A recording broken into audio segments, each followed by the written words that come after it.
Mario, Sonic, two iconic video game heroes that have gone on many adventures and have had a huge following. Both characters have had so many different types of games, some amazing, some not so great. So how do these two heroes' latest adventures stack up?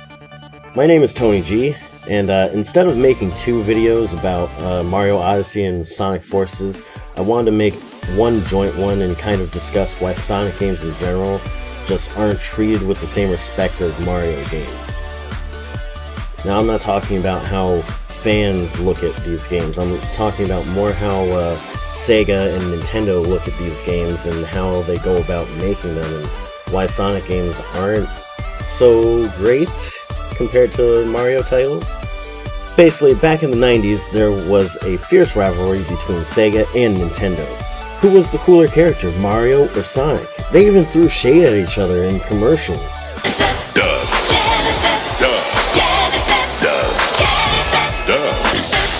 What Nintendo? It was a great time to be a gamer. No extra DLC to pay for, no microtransactions. Best of all, complete, solid, fun games. That was it. So let's take a look at the two mascots of Nintendo and Sega and see what happened since their beginnings.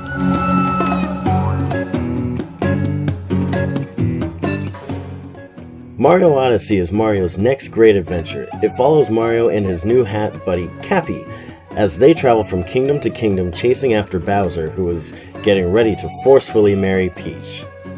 This game, much like every Mario game, has the same old story of Peach getting kidnapped by Bowser, and Mario has to go save her. It's not in-depth, but it's simple enough for anyone to pick it up and play and have fun. Basically, why change something if it's not broken? The game revolves around Mario throwing his hat as a weapon and even able to take over enemies' bodies, each having their own abilities. Your goal is to search for the power moons to charge your ship and move on to the next world to chase after Bowser. Over 800 moons are actually littered throughout this game. That's insane.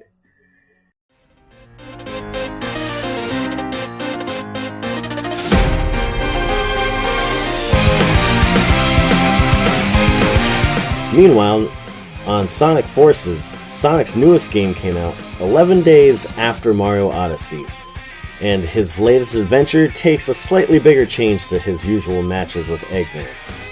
In this setting, Eggman found the Phantom Ruby and created Infinite, a supposed all-powerful being who manipulates the world with his fake versions of old enemies that aren't really there but are. It's a little confusing. Anyway, Infinite wants to help Eggman take over the world and crush the rebellion, which is Sonic and his crew. Sound familiar?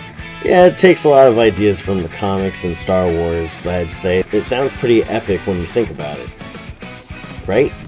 Gameplay-wise, this game offers 3 different styles of play throughout the story. One, you can play as Sonic with boost levels, go really fast, that cut to side-scrolling segments. The second is you can play as classic Sonic with side-scrolling stages. And the third is you play as your own DeviantArt avatar. Tony the Hedgehog, anyone?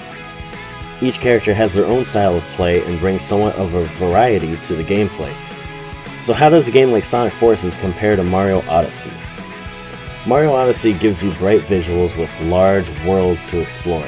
It's always giving you more to look for in every nook and cranny. Each world gives you new things to see and explore, and the game never feels like you've seen it all. The only downside to it is that its difficulty is very low. The game can be beat very easily by going through and just getting the regular moons, but going for all the moons still makes for a really fun challenge. And also, once you get to the darker side of the moon, that's when things start taking a little bit of a harder difficulty. The controls are fluid and easy to use with many options to get around the world and its obstacles. I personally give this game a 9 out of 10. When it comes to Sonic Forces and Sonic in general, I like to think myself as a bit of a connoisseur of Sonic the Hedgehog games, since he's been my favorite video game character ever since his first debut, and I may have a little problem with Sonic in general. So basically, what I personally think, Sonic Forces on the other hand has mediocre visuals with the exception of some of the stages. The cutscenes are all bland looking, and all the characters have gone from happy and fun to serious and military-like. The animations go from fluid to choppy randomly throughout the game as well. The character creator gives you lots of materials to work with, but eventually ends up giving you the same types of items but in different colors, so it's not as amazing as you might think it is. The story would have made a larger impact on me had it not been so silly and boring to listen to. These characters, they're all fighting Eggman and it's so serious, but like you can't look at Vector the Crocodile and take him seriously. He's a giant crocodile. Where this game bombs the most is the physics and controls this game gives you. This game's controls are so stiff and wonky that every movement feels like a challenge against the player. I mean, there was no point in the game where I got used to the controls and was able to play it smoothly. What makes it even worse is the weirdo physics that seem to kick on and off while playing this game. Many times I've found myself trying to bounce from enemy to enemy, but after each bounce Sonic would drop like a rock and end up getting hit instead. Other times I'd be barely running and try to jump in onto a platform or try to go back mid-jump, but the momentum would carry me to a bottomless death instead. It felt like they went for a Sonic Generations feel and somehow it didn't get replicated correctly, and it sucks because I love Sonic the Hedgehog. And I have to give this game a 4 out of 10. So why is it like this? Why do Mario games consistently come out amazing while Sonic games come out like crap? It could potentially be a money issue, but I feel like it's the fact that they just want to pump out more and more Sonic games for the sake of having Sonic games.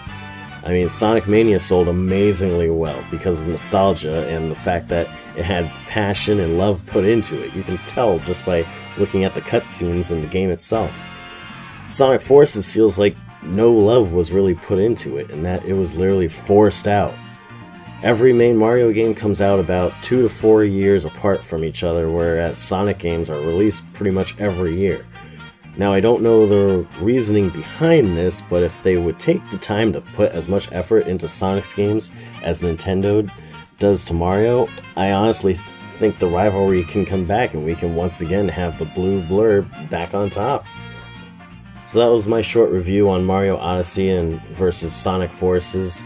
Mario definitely takes the win in this one, and Sonic's got to hold that L this time. My name is Tony G, and I appreciate any feedback that you guys have. Leave a like and a comment. Let me know what you guys think of either game. And a subscription always helps, and I appreciate every single one of them. Game on, everybody.